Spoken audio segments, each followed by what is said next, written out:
ನಮಸ್ಕಾರ. ಇರೋ ವಾಸ್ತು ವೀಕ್ಷಕರಿಗೆ ಸ್ವಾಗತ. ನಾನು ನಿಮ್ಮ ವಾಸ್ತು ಜನಾರ್ದನ್. ಈ ದಿನದ ವಾಸ್ತು ವಿಚಾರದಲ್ಲಿ ಅಡಿಗೆ ಮನೆ ಯಾಕೆ ಆಗ್ನೇಯದಲ್ಲೇ ಮಾಡಬೇಕು, ಬೇರೆ ಜಾಗದಲ್ಲಿ ಮಾಡಲೇಬಾರ್ದಾ, ಅಥವಾ ಯಾವ ಭಾಗದಲ್ಲಿ ಮಾಡಿದ್ರೆ ಏನು ಸಮಸ್ಯೆ ಆಗುತ್ತೆ, ಅಥವಾ ಅದರಿಂದ ಏನಾದರೂ ಬದಲಾವಣೆಗಳಾಗುತ್ತಾ, ಯಾಕೆ ಆಗ್ನೇಯದಲ್ಲೇ ಹೇಳ್ತಾರೆ ಎಲ್ಲರೂ, ಅಥವಾ ಇನ್ನು ಯಾವ ಮೂಲೆಯಲ್ಲಿ ಮಾಡ್ಬೋದು, ಅಥವಾ ಇನ್ನು ಯಾವ ಮೂಲೆಯಲ್ಲಿ ಮಾಡಲೇಬಾರ್ದು, ಇದರಿಂದ ಏನೆಲ್ಲ ಒಳ್ಳೇದಾಗುತ್ತೆ ಏನೆಲ್ಲ ಕೆಟ್ಟದ್ದಾಗುತ್ತೆ ಅನ್ನೋದರ ವಾಸ್ತು ವಿಚಾರ ನಿಮಗೆ ಈ ದಿನ ವಿವರಿಸ್ಲಿಕ್ಕೆ ಬಯಸ್ತೇನೆ. ಅದೇ ರೀತಿ ನಮ್ಮ ಇರೋ ವಾಸ್ತು ಚಾನಲ್ನ ಯಾರೆಲ್ಲ ಫಸ್ಟ್ ಟೈಮ್ ನೋಡ್ತಾ ಇದ್ದೀರಾ ಸಬ್ಸ್ಕ್ರೈಬ್ ಮಾಡಿ, ಶೇರ್ ಮಾಡಿ, ಬೆಲ್ ಬಟನ್ ಒತ್ತಿ. ನೋಡಿ, ಇದು ಪೂರ್ವ, ಪಶ್ಚಿಮ, ಉತ್ತರ, ದಕ್ಷಿಣ, ಈಶಾನ್ಯ, ಆಗ್ನೇಯ, ವಾಯುವ್ಯ, ನೈಋತ್ಯ, 4 ದಿಕ್ಕು 4 ಮೂಲೆ ತಿಳ್ಕೊಂಡಿರ್ಬೇಕು. ಯಾಕೆ ಅಂತಂದರೆ ಯಾವ ದಿಕ್ಕಲ್ಲಿ ಅಡುಗೆ ಮನೆ ಮಾಡಬಾರ್ದು ನಾನು, ಅಥವಾ ಯಾವ ದಿಕ್ಕು ಹೇಳ್ತೀನಿ ಅಥವಾ ಯಾವ ಮೂಲೆ ಹೇಳ್ತೀನಿ ಆ ಮೂಲೆಯನ್ನು ತಿಳ್ಕೊಬೇಕು ಅಂದರೆ ಮೂಲೆಗಳು ತಿಳ್ಕೊಳ್ಬೇಕಾಗುತ್ತೆ. ನೋಡಿ, ಈಶಾನ್ಯ, ಆಗ್ನೇಯ, ವಾಯುವ್ಯ, ನೈಋತ್ಯ. ನೀವು ಯಾವುದೇ ರಸ್ತೆ ಆಗಲಿ, ಪೂರ್ವದ ರಸ್ತೆ ಆಗಲಿ, ಪಶ್ಚಿಮದ ರಸ್ತೆ ಆಗಲಿ, ಅಥವಾ ಉತ್ತರದ ರಸ್ತೆ ಆಗಲಿ, ದಕ್ಷಿಣದ ರಸ್ತೆ ಬಂದಾಗ ಮತ್ತೆ ಕೆಲವೊಂದು ಆಪ್ಷನ್ಸ್ ಇದ್ದಾವೆ. 2ನೇ ಆಪ್ಷನ್ಸ್ ಇದೆ. ಅದನ್ನು ಒಂದು ಮನೆ ಅಂದಮೇಲೆ ಪಶ್ಚಿಮದ ರಸ್ತೆಗೆ, ಉತ್ತರದ ರಸ್ತೆಗೆ, ಪೂರ್ವದ ರಸ್ತೆಗೆ, ಆಗ್ನೇಯದಲ್ಲಿ ಅಡುಗೆ ಮನೆ ಮಾಡ್ತಾರೆ. ಅದೇ ದಕ್ಷಿಣ ರಸ್ತೆ ಬಂದಾಗ ವಾಯುವ್ಯದಲ್ಲಿ ಫಸ್ಟ್ ಪ್ರಿಫರೆನ್ಸು ಅಡುಗೆ ಮನೆಗೆ ಕೊಡಬೇಕಾಗುತ್ತೆ. ಪ್ರತಿಯೊಂದು ಮನೆಗೂ ಪೂರ್ವ, ಪಶ್ಚಿಮ, ಉತ್ತರ, ದಕ್ಷಿಣ ನಾವು ಏನು ನಮ್ಮದೇ ಆದ ಒಂದು ಮನೆಯ ಚೆಕ್ ಬಂದಿ ಇರುತ್ತೆ. 4 ಗೋಡೆ ಬರುತ್ತೆ. ಆ 4 ಗೋಡೆಯ ಒಳಗಡೆ ಬರತಕ್ಕಂಥದ್ದನ್ನು 4 ಮೂಲೆಯಾಗಿ ಹಿಂಗಿಡಿಸ್ಕೊಳ್ತಾರೆ. ಅಗ್ನಿ ಮೂಲೆಯಲ್ಲಿ ಅಡುಗೆ ಮನೆ ಮಾಡಬೇಕು ಅನ್ನೋದಕ್ಕೂ ಕಾರಣ ಇದೆ. ಮನೆ ಅಂದಾಗ ಒಂದು ಝೋನ್ ಇರುತ್ತೆ. ಏನು ಝೋನು ಅಂತಂದರೆ, ಪ್ರತಿಯೊಂದು ಮನೆಗೂ ಇಷ್ಟೇ ದಿಕ್ಕುಗಳಲ್ಲಿ ಅಡುಗೆ ಮನೆ ಮಾಡಬೇಕು, ಇಷ್ಟು ದಿಕ್ಕಲ್ಲಿ ಮಾಡಬಾರ್ದು ಅಂತಲೂ ಇದೆ. ನೋಡಿ, ಆಗ್ನೇಯ ಭಾಗ ಅಗ್ನಿ ತತ್ವದ ಜಾಗ. ಅದೇ ರೀತಿ ನೈಋತ್ಯದಲ್ಲಿ ನೀವು ಮಲಗೋದ್ರಿಂದ, ಆಗ್ನೇಯದಲ್ಲಿ ಅಡುಗೆ ಮನೆ ಮಾಡೋದ್ರಿಂದ ಆ ಏನು ಫೈರ್ ಎಲಿಮೆಂಟ್ ಅನ್ನೋದು ಬರ್ನ್ ಆಗುತ್ತೆ. ನಮಗೆ ಈಶಾನ್ಯದಿಂದ ಗಾಳಿ ಬರುತ್ತೆ. ಅದು ವಾಸ್ತು ವಿಚಾರದಲ್ಲಿ ನಿಮಗೆ ಒಂದು ಒಳ್ಳೆ ರೀತಿಯ ವಾತಾವರಣನ ಕ್ರಿಯೇಟ್ ಮಾಡುತ್ತೆ. ಅದೇ ರೀತಿ ಸೆಕೆಂಡ್ ಆಪ್ಷನ್ ಆಗಿ ರೀತಿ ವಾಯುವ್ಯದಲ್ಲಿ ಅಡುಗೆ ಮನೆ ಮಾಡ್ಬೋದು. ವಾಯುವ್ಯದಲ್ಲಿ ಅಡುಗೆ ಮನೆ ಮಾಡಬೇಕಾದ್ರೆ ವಾಯುವ್ಯದ 4 ಮೂಲೆ ಏನಿರುತ್ತೆ ಆ 4 ಮೂಲೆಯಲ್ಲಿ ಅಗ್ನಿ ಮೂಲೆ ಅಂದರೆ ಅಗ್ನಿ ತತ್ವ ಬರೋದು ಆ ರೂಮ್ಗೆ ಆಗ್ನೇಯದಲ್ಲಿ. ಅದನ್ನು ಬಿಟ್ಟರೆ ವಾಯುವ್ಯದಲ್ಲಿ ಮಾಡ್ಬೋದು. ಪಶ್ಚಿಮಕ್ಕೆ ಮುಖ ಮಾಡಿ ವಾಯುವ್ಯದಲ್ಲಿ ಮಾಡ್ಬೋದು.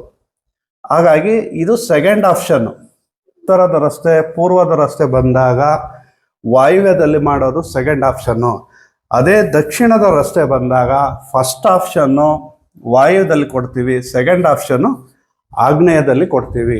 ಯಾವುದೇ ಕಾರಣಕ್ಕೂ ದಕ್ಷಿಣದ ರಸ್ತೆ ಬಂದಾಗ ದಕ್ಷಿಣ ಆಗ್ನೇಯದ ಬಾಗಿಲು ಕೊಡಬೇಕಾಗುತ್ತೆ, ದಕ್ಷಿಣದ ಫೇಸಿಂಗ್ ಮನೆ ಮಾಡಬೇಕಾಗುತ್ತೆ. ಆವಾಗ ನೀವು ವಾಯುವ್ಯದಲ್ಲೇ ಅಡುಗೆ ಮನೆ ಮಾಡಬೇಕಾಗುತ್ತೆ. ವಾಯುವ್ಯದಲ್ಲಿ ಆ ರೂಮಿನ ಅಗ್ನಿ ಭಾಗದಲ್ಲಿ, ಅಗ್ನಿ ತತ್ವದ ಜಾಗದಲ್ಲಿ ನೀವು ಅಡುಗೆ ಮನೆ ಮಾಡೋದ್ರಿಂದ ಈ ಮನೆಯಲ್ಲಿ ಸಂಸಾರ ಅಂದಮೇಲೆ ಜೀವನ ನಡಿಬೇಕು ಅಂದರೆ ಊಟಕ್ಕೆ ಬಟ್ಟೆಗೆ ನಡಿಬೇಕು. ಹಾಗಾಗಿ ವಾಯುವ್ಯದ ಭಾಗದಲ್ಲಿ ಅಡುಗೆ ಮನೆ ಮಾಡೋದ್ರಿಂದ ದಕ್ಷಿಣದ ರಸ್ತೆ ಇದ್ದಾಗ ಆ ಜಾಗದಲ್ಲಿ ಈ ಮನೆಯಲ್ಲಿ ಜಾಸ್ತಿ ಜನ ಊಟ ತಿಂತಾರೆ, ಈ ಮನೆಯಲ್ಲಿ ಅಡುಗೆ ಜಾಸ್ತಿ ಖರ್ಚಾಗುತ್ತೆ ಅಂತಲೇ ಹೇಳ್ಬೋದು ವಾಯುವ್ಯದಲ್ಲಿ ಮಾಡಿದಾಗ.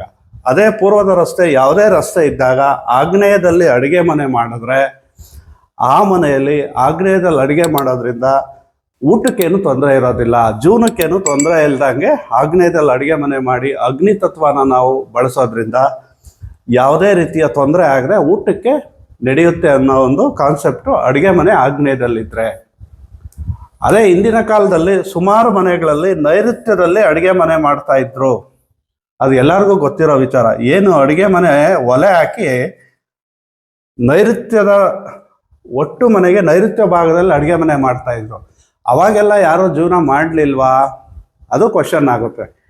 ನೈಋತ್ಯದ ಭಾಗದಲ್ಲಿ ಅಡುಗೆ ಮನೆ ಮಾಡ್ತಾ ಇದ್ದ ಕಾಲ, ಆದರೆ ಅವಾಗಲೂ ಅದು ಸಮಸ್ಯೆನೇ. ಆದರೆ ನೈಋತ್ಯದಲ್ಲಿ ಅಡುಗೆ ಮನೆ ಮಾಡ್ತಾ ಇದ್ದಿದ್ದು ಎಷ್ಟೋ ಜನಕ್ಕೆ ಅದರ ಪ್ರಭಾವ ಗೊತ್ತಿರಲಿಲ್ಲ. ಮನೆಯಲ್ಲಿ 10 ಜನ 20 ಜನ ದುಡಿತಾ ಇದ್ರು. ಈಗಿನ ರೀತಿಯಲ್ಲಿ ಕಾಂಪಿಟೇಷನ್ ಇರಲಿಲ್ಲ. ಅಂಥ ಸಮಯದಲ್ಲಿ ನೈಋತ್ಯದಲ್ಲಿ ಅಡುಗೆ ಮನೆ ಮಾಡಿದ್ರೆ ಯಾವುದೇ ರೀತಿಯ ಸುಖಗಳನ್ನು ಅನುಭವಿಸೋದಕ್ಕಾಗೋದಿಲ್ಲ. ನೈಋತ್ಯದಲ್ಲಿ ಯಾವಾಗ ಅಡುಗೆ ಮನೆ ಬರುತ್ತೆ ಅವಾಗ ಅವರು ಯಾವುದೇ ರೀತಿಯ ಆಸ್ತಿ ಅಂತಸ್ತು ಐಶ್ವರ್ಯನ ಅನುಭವಿಸೋದಕ್ಕಾಗೋದಿಲ್ಲ. ಈ ಮನೆಯಲ್ಲಿ ನೈಋತ್ಯದಲ್ಲಿ ಅಡುಗೆ ಮನೆ, ಯಾವುದೇ ಒಂದು ಮನೆಗೆ ನೈಋತ್ಯದಲ್ಲಿ ಅಡುಗೆ ಮನೆ ಬಂದರೆ ಆ ಜಾಗದಲ್ಲಿ ಅವ್ರಿಗೆ ಒಂದು ಕ್ಯಾರೆಕ್ಟರ್ ವೈಸು ಏನು ಆ ಮನೆ ಯಜಮಾನ ಆಗ್ಬೋದು, ಆ ಮನೆಯಲ್ಲಿರತಕ್ಕಂಥ ಸದಸ್ಯರ ಗುಣಗಳು ಬೇರೆ ರೀತಿಲಿ ಇರುತ್ತೆ. ಅಂದರೆ ಚಂಚಲ ಸ್ವಭಾವ ಮತ್ತು ಬೇರೆ ರೀತಿಯ ದುರಭ್ಯಾಸಗಳು, ನಂತರ ಬೇರೆ ರೀತಿಯ ಒಂದು ಕೆಟ್ಟ ಶೋಕಿಗಳು, ಅಭ್ಯಾಸಗಳು ನೈಋತ್ಯದಲ್ಲಿ ಅಡುಗೆ ಮನೆ ಇರೋವಂತಹ ಮನೆಗಳಲ್ಲಿ ಇರ್ತಾಯಿತ್ತು. ಮನೆ ಯಜಮಾನ ನೈಋತ್ಯದಲ್ಲಿ ಯಾವಾಗ ಅಡುಗೆ ಮನೆ ಇರುತ್ತೆ ಅವ್ರಿಗೆ, ಯಾವಾಗ ನೈಋತ್ಯದಲ್ಲಿ ಅಡುಗೆ ಮನೆ ಯಾರ ಮನೆಗಳಲ್ಲಿ ಮೊದಲು ಇರ್ತಾ ಇತ್ತೋ ಆ ಮನೆಯ ಯಜಮಾನ, ಆ ಮನೆಯ ಸದಸ್ಯರುಗಳು ಹೊರಗಡೆ ಅನೈತಿಕ ಸಂಬಂಧಗಳು ಜಾಸ್ತಿ ಇಟ್ಕೊಳ್ತಾ ಇದ್ದರು. ಅದನ್ನು ದುಡ್ಡನ್ನ ಒಂದು ಒಳ್ಳೆ ರೀತಿಯಲ್ಲಿ ಬಳಕೆ ಮಾಡ್ತಾ ಇರಲಿಲ್ಲ. ಎಲ್ಲನೂ ಖರ್ಚು ಮಾಡ್ತಾ ಇದ್ರು. ಜಾಸ್ತಿ ಖರ್ಚು ಮಾಡಿ ಅದನ್ನು ದುಂದು ವೆಚ್ಚ ಮಾಡತಕ್ಕಂಥ ಗುಣ ನೈಋತ್ಯದಲ್ಲಿ ಅಡುಗೆ ಮನೆ ಮಾಡಿದ್ರೆ ಬರ್ತಾ ಇತ್ತು.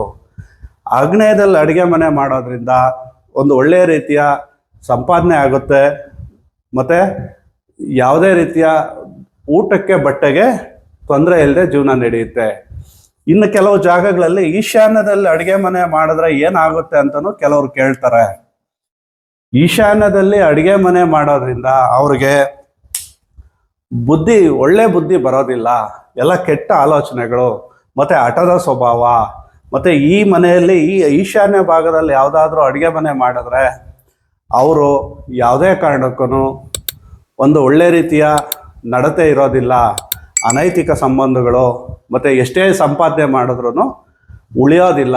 ಅದನ್ನು ಯಾವುದೇ ರೀತಿಯಲ್ಲಿ ಅವ್ರಿಗೆ ಗೊತ್ತಿಲ್ಲದಂಗೆ ಫಾಲೋ ಆಗ್ತಾ ಇರುತ್ತೆ. ಈಶಾನ್ಯ ಭಾಗದಲ್ಲಿ ಅಡುಗೆ ಮನೆ ಮಾಡೋದ್ರಿಂದ ಆಕ್ಸಿಡೆಂಟ್ಗಳಾಗುತ್ತೆ. ಈಶಾನ್ಯ ಭಾಗ, ಅಂದರೆ ಗಾಳಿ ಬೆಳಕು, ಸೂರ್ಯನ ಬೆಳಕು ಗಾಳಿ ಆ ಭಾಗದಿಂದ ಬರ್ತಕ್ಕಂಥ ಜಾಗದಲ್ಲಿ ನಾವು ಅಗ್ನಿ ತತ್ವ ಮಾಡಿದ್ರೆ ಅದು ಅವ್ರಿಗೆ ಯಾವುದೇ ರೀತಿಯ ಆಲೋಚನೆಗಳು ಬ್ಲ್ಯಾಂಕ್ ಆಗ್ತದೆ. ಅಂದರೆ ಒಂದು ರೀತಿಯ ಬುದ್ಧಿಮಾಂದ್ಯರಾಗೋ ರೀತಿ ಮತ್ತು ಒಂದು ಒಳ್ಳೆಯ ಆಲೋಚನೆಗಳು ಬರದೆ ಯಾವುದೇ ರೀತಿಯ ಸುಖ ಜೀವನಗಳು ಅನುಭವಿಸದೆ ಮನೆಯಲ್ಲಿ ಎಲ್ಲ ಕಷ್ಟಪಟ್ಟು ಜೀವನ ಮಾಡಬೇಕು.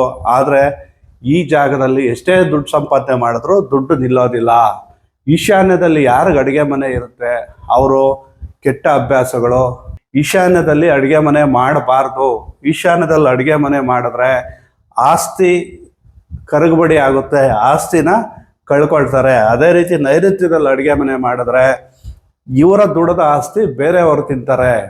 ಇವ್ರ ಆಸ್ತಿನ ಇವರು ಅನುಭವಿಸೋದಕ್ಕಾಗೋದಿಲ್ಲ. ಅದೇ ಆಗ್ನೇಯದಲ್ಲಿ ಅಡುಗೆ ಮನೆ ಇದ್ದರೆ ಅವ್ರ ಆಸ್ತಿನ ಅವರೇ ಅನುಭವಿಸ್ತಾರೆ. ಅವರ ಮನೆಯಲ್ಲಿ ಊಟಕ್ಕೆ ಬಟ್ಟೆಗೆ ತುಂಬ ಯಾವುದೇ ರೀತಿಯ ಸಮಸ್ಯೆ ಆಗದೆ ಜೀವನ ನಡೆಯುತ್ತೆ. ಇನ್ನು ವಾಯುವ್ಯದಲ್ಲಿ ಅಡುಗೆ ಮನೆ ಮಾಡೋದ್ರಿಂದ ಅವ್ರಿಗೆ ಆ ಮನೆಯಲ್ಲಿ ಅಡುಗೆ ಖರ್ಚು ಜಾಸ್ತಿ ಇರುತ್ತೆ. ಆ ಮನೆಯಲ್ಲಿ ಜಾಸ್ತಿ ಜನ ಊಟ ತಿಂದು ಹೋಗ್ತಾರೆ. ಅಂದರೆ ಈ ಮನೆಯಲ್ಲಿ ಊಟದ ವ್ಯವಸ್ಥೆ ಜಾಸ್ತಿ ಇರುತ್ತೆ. ಯಾವಾಗಲೂ ಅಡುಗೆ ಒಬ್ಬರಿಗಂತ ಮಾಡಿದ್ರೆ ಇಬ್ಬರು ತಿಂತಾರೆ. 4 ಜನ ಅಂತ ಅಡುಗೆ ಮಾಡಿದ್ರೆ ಜಾಸ್ತಿ ಜನ ಆ ಮನೆಯಲ್ಲಿ ಅಡುಗೆ ತಿಂತಾರೆ. ಈ ದಿನದ ನಮ್ಮ ಈ ಅಡುಗೆ ಮನೆಯ ವಾಸ್ತು ವಿಚಾರ ನಿಮಗೆ ಇಷ್ಟ ಆಗಿದೆ ಅಂತ ಭಾವಿಸ್ತಾ ನಮ್ಮ ಇರಾವಾಸ್ತು ಚಾನಲ್ನ ಯಾರೆಲ್ಲ ಫಸ್ಟ್ ಟೈಮ್ ನೋಡ್ತಾ ಇದ್ದೀರಾ ಸಬ್ಸ್ಕ್ರೈಬ್ ಮಾಡಿ, ಶೇರ್ ಮಾಡಿ, ಬೆಲ್ ಬಟನ್ ಒತ್ತಿ. ಇದೇ ರೀತಿಯ ಒಳ್ಳೊಳ್ಳೆ ವಾಸ್ತು ವಿಚಾರಗಳೊಂದಿಗೆ ಮುಂದಿನ ಸಂಚಿಕೆಯಲ್ಲಿ ಸಿಗೋಣ ಅಂತ ಹೇಳ್ತಾ ಈ ದಿನದ ಸಂಚಿಕೆನ ಇಲ್ಲಿಗೆ ಮುಗಿಸ್ತಾ ಇದ್ದೇನೆ. ನಮಸ್ಕಾರ.